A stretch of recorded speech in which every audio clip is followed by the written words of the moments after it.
अखंड एकेडमी के अपने चैनल पे। पिछली क्लास में हम लोगों ने कॉन्केव मिरर के द्वारा इमेज फॉर्मेशन देखा था। तो चलो आज शुरू करते हैं, कॉन्वेक्स मिरर के द्वारा कैसे इमेज फॉर्मेशन होता है वो जानते हैं। तो बच्चों, आपके सामने जो मिरर बना है उसको क्या बोलते हैं? कॉन्वेक्स मिरर, उत्तल दर्पण।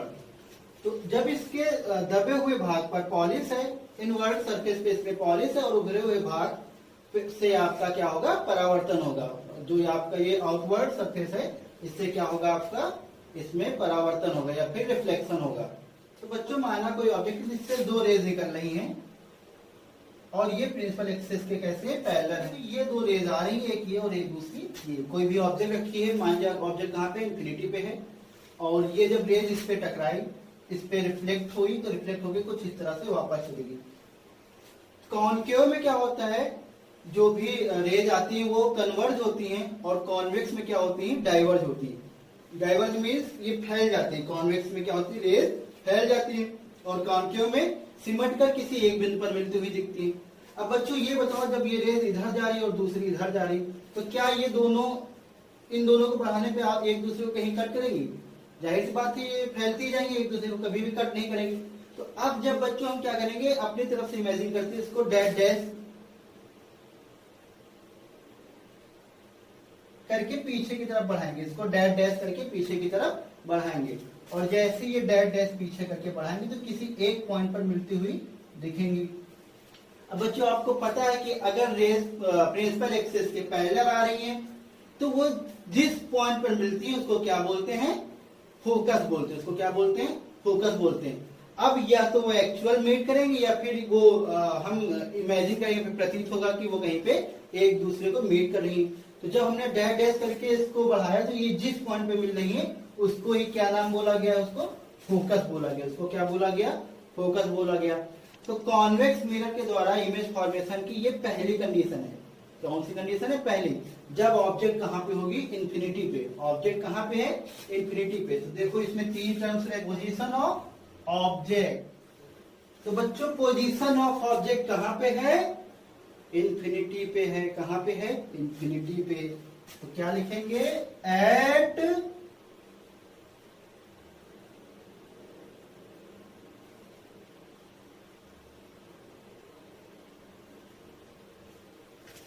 अनंत पर। अब बच्चों, पोजीशन ऑफ इमेज। तो अब बच्चों देखेंगे पोजीशन ऑफ इमेज कहां पे है? तो एट फोकस। जब भी ऑब्जेक्ट इंफिनिटी पे होगी तो उसकी पोजीशन ऑफ इमेज क्या होगी? At focus.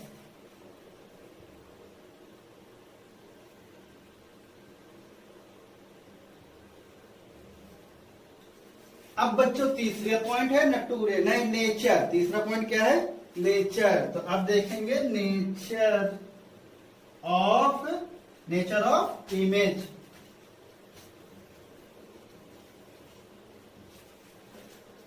तो बताओ बच्चों, नेचर ऑफ इमेज क्या होगी? डैश डैश में मिल रहा है, तो हम बोल सकते हैं इमेज कैसी है? वर्चुअल है, रियल नहीं है, बल्कि कैसी है? वर्चुअल, वास्तविक ना होके आभासी है।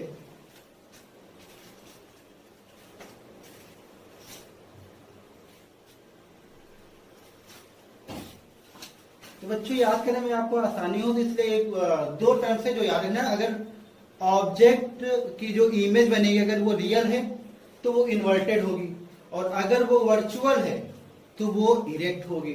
इट मीन्स यहां पर देखो नेचर में कैसी आ रही है? वर्चुअल आ रही है। तो ये कैसी बनेगी? सीधी बनेगी, आभासी और सीधी।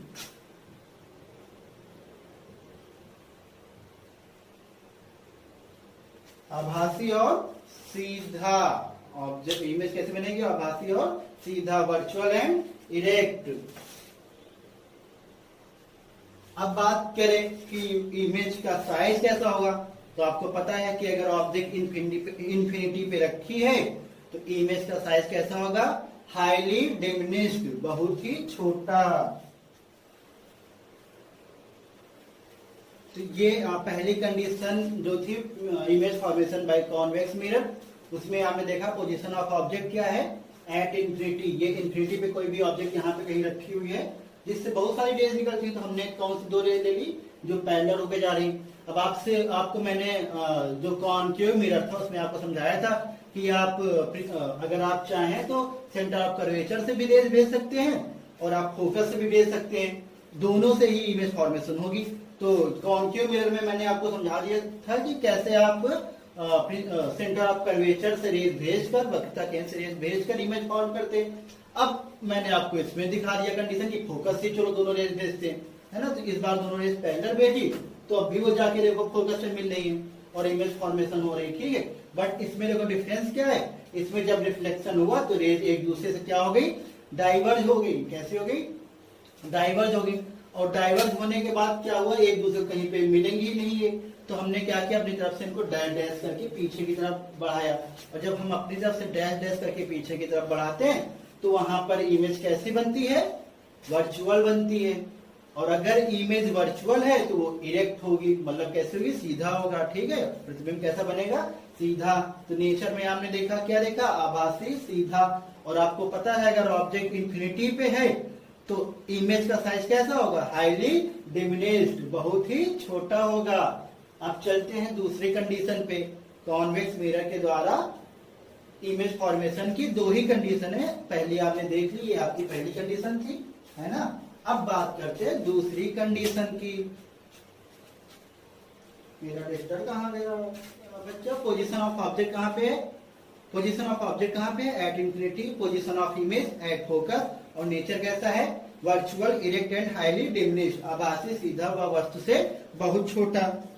अब बात करते हैं सेकंड कंडीशन पे। होगा एक कंडीशन में ऑब्जेक्ट कहाँ पे होगा, इंफिनिटी पे होगा, और दूसरी कंडीशन में ऑब्जेक्ट कहीं पे भी रख दो, इस लाइन में प्रिंसिपल एक्सिस पे कहीं पे भी रखो, हर बार इमेज एक जैसी बनेगी, है ना। चाहे आप यहाँ रखो, यहाँ रखो, आप कहीं पे भी रख दो, हर बार इमेज एक जैसी ही बनेगी। तो हम बात करते हैं जो कंडीशन नंबर सेकंड लिखेंगे उसमें लिखेंगे कि when object is placed in front of mirror at any place, ठीक है, किसी भी जगह पे अगर हमने ऑब्जेक्ट रख दिया तो अब इमेज कैसे बनेगी उसके बारे में देखेंगे दूसरी कंडीशन में।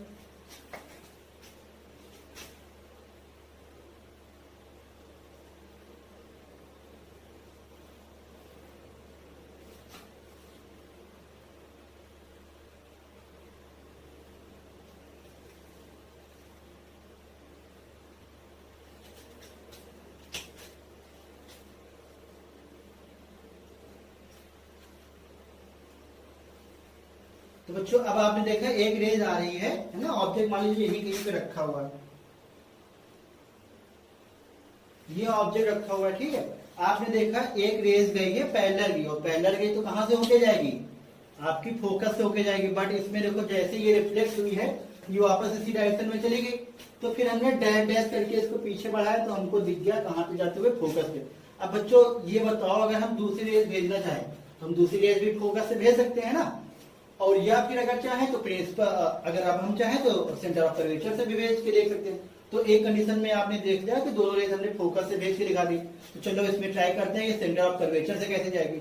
तो अच्छा बच्चों ये बताओ, ये आपका पोल है, ये फोकस है, तो सेंटर ऑफ कर्वेचर कहाँ होगा, सेंटर ऑफ कर्वेचर भी यही कहीं पे होगा, यही कहीं पे सेंटर ऑफ कर्वेचर भी होगा, है ना। तो अब देखो क्या करेंगे, हम रेज कुछ ऐसे भेजेंगे, स्केल के थ्रू आपको इसको मेजर करना है ना। तो अब क्या करना, कुछ रेस यहां से ड्रॉ करना, तो कुछ रेस ऐसे ड्रॉ करना कि जब हम स्केल रखें तो ये इस पॉइंट से होते हुए जाए, क्योंकि आपको पता है सेंटर ऑफ कर्वेचर से अगर कोई रेस जाएगी तो वो रिफ्लेक्ट नहीं होगी, बल्कि जिस डायरेक्शन से आई है उसी डायरेक्शन में वापस लौट जाएगी। तो हम क्या करेंगे,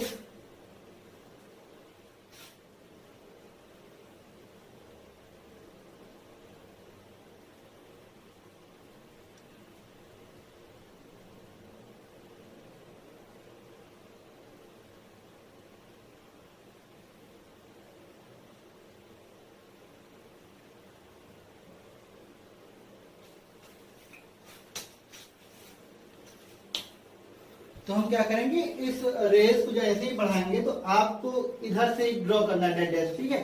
तो आपको ये रेस यहाँ तक पहुंचानी। अब जब जैसे ही यहाँ पर पड़ेगी, है ना, यहाँ से रिफ्लेक्शन होगा और जिस डायरेक्शन में आएगी उसी डायरेक्शन में लौट जाएगी। दिमाग में आएगा कि हमें कैसा पता चलेगा सेंटर ऑफ कर्वेचर से जा रही कि नहीं जा रही। तो बच्चों जैसे ही इसको मिरर के ड्रॉ करना, तो आप इस पॉइंट से ही करना ड्रॉ, ठीक है, क्योंकि आपको दो रेज दिखानी, एक फोकस से दिखानी और दूसरी कहाँ दिखानी, सेंटर ऑफ कर्वेचर से। तो बच्चों जैसे ही आपने ड्रॉ किया तो आपने देखा ये दोनों रेज एक दूसरे को कहाँ कट कर रही है, एक्चुअल कट कर रही है या फिर जब हमने डाटा में पढ़ाया तब कट कर रही है।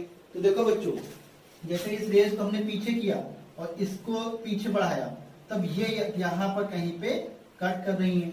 अब ये बता बच्चों, ये जो प्रिंसिपल एक्सेस है इस लाइन के ऊपर ही तो कट किया है इन दोनों रेज ने, तो इमेज कैसी बनेगी, आप बोल सकते हो इरेक्ट बनेगी, सीधी बनेगी, ठीक है।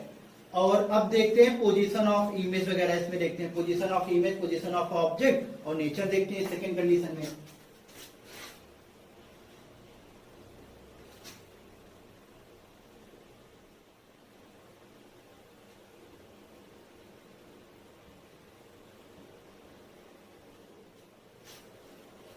तो बच्चों अब देखते हैं सेकंड कंडीशन में पोजीशन ऑफ ऑब्जेक्ट क्या है, पोजीशन ऑफ ऑब्जेक्ट क्या है, पोजीशन ऑफ ऑब्जेक्ट क्या है, in front of mirror at any place, है ना, दर्पण के आगे कहीं पे भी रख सकते हैं, ठीक है।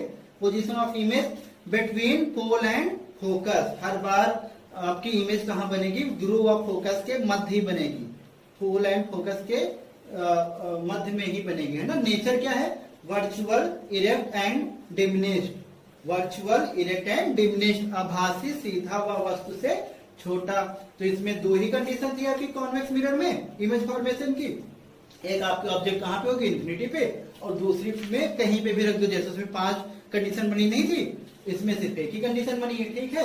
तो ये आपकी दो कंडीशन थी किससे, कॉन्वेक्स मिरर से रिलेटेड। तो बच्चों आज की क्लास में हमने देखा कैसे कॉन्वेक्स मिरर के द्वारा इमेज फॉर्मेशन होता है, जिसकी दो कंडीशन थी, जिसके बारे में हमने आज देख लिया। इसके आगे हम देखते हैं नेक्स्ट क्लास में, है ना।